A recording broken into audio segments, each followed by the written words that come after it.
जो उन्होंने कहा वो हमने सुना।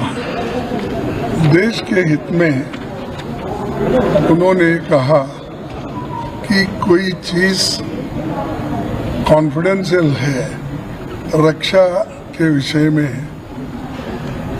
हम उसको अब नहीं कह सकते हैं, ये उन्होंने कहा।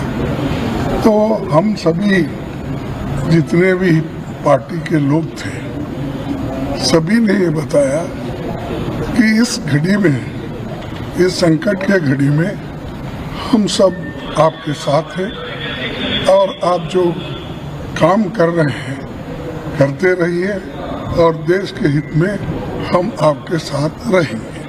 बस नहीं, ये तो लास्ट टाइम भी हाजिर नहीं थे, इस बार भी नहीं है। ठीक है, ये उनकी मंशा है कि वो समझते हैं पार्लियामेंट के ऊपर है वो, तो ठीक है, जब वक्त आएगा पूछेंगे। लेकिन अब संकट की घड़ी है, इसमें कोई हम किसी को क्रिटिसाइज नहीं करना चाहते। धन्यवाद। पूरा सपोर्ट दिया हमने। खारगे जी ने कहा वो सही है कि ऐसी चीजें हैं जो डिस्कस नहीं करनी है, तो बस सबने सपोर्ट किया। ऑल पार्टी मीटिंग में मैंने कॉम्प्लीमेंट किया हमारी आर्म फोर्सेस को और भारत सरकार को कि उन्होंने एक ऑपरेशन सिंदूर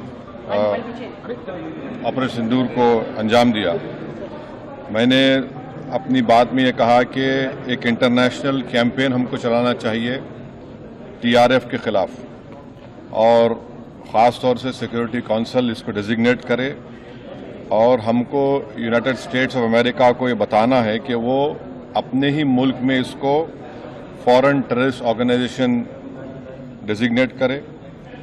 और क्योंकि आप देखेंगे फरवरी 2025 में हाफिज सईद के बेटे हाफिज अब्दुल रऊफ की एक स्पीच है पीओके में, जिसमें उसने कहा कि 2025 तमाम साल हम लोग जिहाद करेंगे। तो ये जिहाद का नाम लेकर, ये भारत में गलत नाम लेकर कत्ल करना चाहते हैं, आतंक फैलाना चाहते हैं। तो यूएस को हम रिक्वेस्ट करें, उनको लॉबी करें कि ये टीआरएफ को एक फॉरेन टेररिस्ट ऑर्गेनाइजेशन बनाए, पाकिस्तान को एफएटीएफ के ग्रे लिस्ट में डाला जाए। यूनाइटेड किंगडम से हमने ट्रेड डील किया है, अब क्या क्या बहुत सी चीज़ें कम हो जाएंगी, टैरिफ कम होगा। तो हम यूके गवर्नमेंट से कहें कि वो भी टीआरएफ को बैन करें और यूके ट्रेजरी पाकिस्तान को सैंक्शन करे। यूनाइटेड स्टेट्स से हम ट्रेड डील करने जा रहे हैं और यूएस प्रेसिडेंट ने कहा कि 0 टैरिफ होगा एग्रीकल्चर पर। तो ये मोर द रीज़न है कि हम यूएस भी इसको कबूल करें।